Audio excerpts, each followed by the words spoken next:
Welcome to the Dopamine Fix Gaming Channel, and today we have news on the upcoming Hunt Showdown Update 2.8, Road to Hell, which is going to shake things up incredibly, and I'm here for it.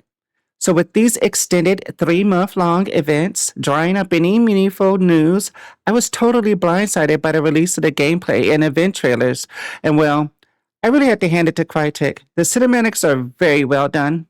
Watching the gameplay trailer for Road to Hell, it's hard not to be excited for this new update. With the size of this new compound, things will be very interesting with what seems to be varied combat opportunities of trench CQB and long sightlines at the ground level and higher. In my opinion, all of the previous 17th compounds have been my least favorite places to fight at, so this massive fort should be somewhat of an improvement. Now, one of the big changes that are being made in Update 2.8 is the inventory weapon slot size mechanic. A lot of hardcore milsim and extraction type games have an inventory size mechanic preventing you from bringing just any weapons. This seems similar, so in theory, I'm all for it. I'll admit though that this does feel like Crytek wanted to nerf the meta powerful weapons, and if this was restricted to the actual power weapons of the Aftermath of Nitro, I don't think anyone would have any real issue with this change. The update isn't out yet, so I'm not certain, but it seems like they want to force hunters to select these carbine variants that hunters don't want to run because the carbines are designed as underperforming weapons. To me, it would have been simpler to give carbines even better handling and reload speeds to differentiate them from the full-size rifles. Again, I'm totally fine with this inventory weapon slot change, as this will freshen up the gameplay. As I've said in previous videos, I prefer the Aftermath of Nitro be removed from the lobby store and switch to the Homestead of Wildlands as the scarce weapons. Another change to weapons will be to the ammo pool, with some long ammo rifles such as the Mosin, Lebel, Birdie, and Crag ammo type being changed to a special long ammo so it won't pool with the standard long ammo at the Uppercut, Sparks, Mako, and Martini. Curious, will the Mosin Oberez and Oberez Match variants also be restricted to the special long ammo pool? I don't know. One of my favorite loadouts used to be the Lebel Marksman, along with the Mosin Oberez Extended that had the sniping and mid-range with the Oberez Iron Sights and ammo pooling. Won't be possible to run this loadout anymore by default due to the weapon slot changes, so the ammo pooling won't be a concern anyways, but I wonder if using Quartermaster, is it possible to run the Oberez Match Sharp Eye with the Oberez Extended? This way hunters could still get the long ammo pooling. I'm really excited to soon find out for sure. On another note regarding ammo, Crytek is changing Dum Dum, Explosive, and Spencer to be scarce ammo types. Really? Explosive should just be removed from the game. This was not an ammo type that was being used in 1896, and is 99% of the time just toxic to gameplay, primarily employed by the Mako levering hunters to shoot the floor around their targets. Now, compact and medium ammo weapons just got a massive nerf as well due to this change, which will push even more hunters to using only long ammo weapons, which completely negates the whole point of the weapon slot size change. Compact and medium ammo dramatically underperforms against long ammo, in part because of the terrible damage drop-off, lack of penetration, and slower velocities. Luckily, there is still FMJ ammo available to some compact and medium weapons. At the end of the day, compact and medium ammo needs a rework. Compact should perform like 22 or 9mm and have a faster velocity while maintaining its poor penetration, cheaper purchase price, and plentiful ammo. Medium ammo should have a higher damage profile, but maybe suffer from a higher damage drop-off between 75 to 100 meters, like a 40 caliber or 44 Magnum, with moderate penetration against wood, traveling probably 5 meters after penetration before damage drop-off, and no penetration against metal. Long ammo has been decently represented with its good penetration against wood and metal and good damage drop-off. Y'all hit that like button if y'all feel like both compact and medium ammo should get a rework or a buff. Also, subscribe if you want to hear more of my thoughts on how Crytek can continue to improve the Hunt Showdown experience.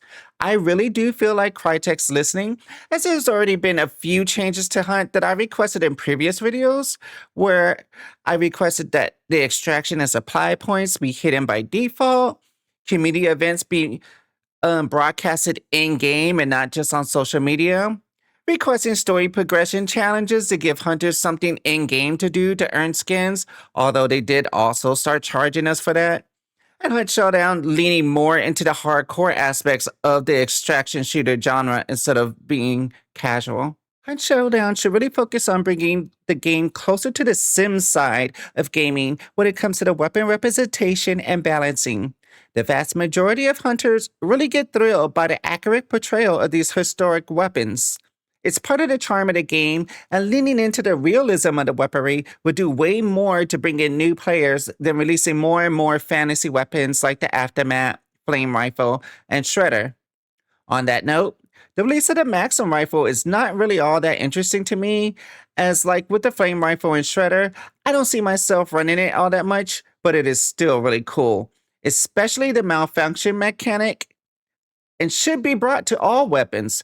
There should be a malfunction mechanic or misfire mechanic like in Escape from Tarkov. A newly purchased weapon can have 0% chance of malfunction. A weapon found in world can have 50% and 15% chance of malfunction for each time you're downed up to a maximum of 50%. This will be a great way to bring back the cleaning mechanic that hunters in the lobby screen could pay to have a weapon cleaned, or using the gun oil canister in world item. I never prestige, so I don't have a reason to interact with the gun oil canisters, and this would be a cool way to make it relevant to those of us that have all weapons unlocked. And obviously, there probably wouldn't really be a chance of a misfire with single fire weapons like the Sparks or the Martini. Speaking of Maxim, Crytek, now that the machine gun exists in game, can we please get the 1911 as a purchasable pistol already? Or at least a prototype of it, as the pistol was being developed in 1896. Obviously, it should be medium ammo with a small magazine size of 6+1 to keep things balanced. Do not make this a scarce weapon.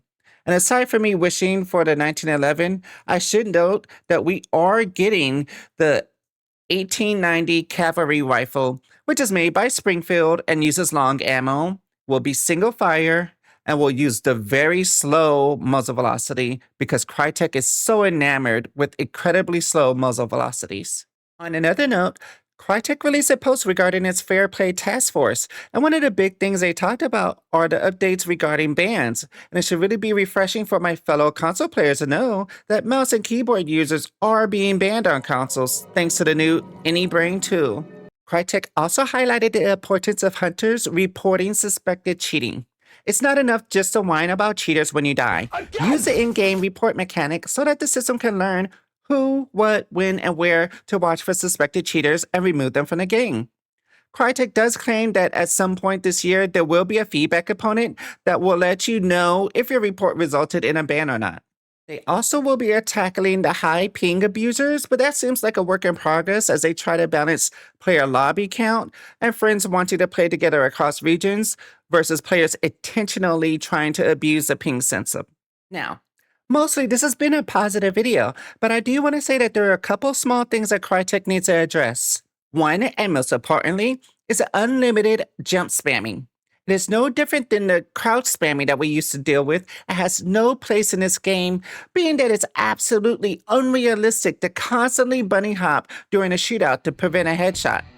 It should have a stamina penalty just like crouch spamming. The last point of criticism is regarding when hiring a legendary hunter, the game pre-selects the hunter next to the one you've just hired.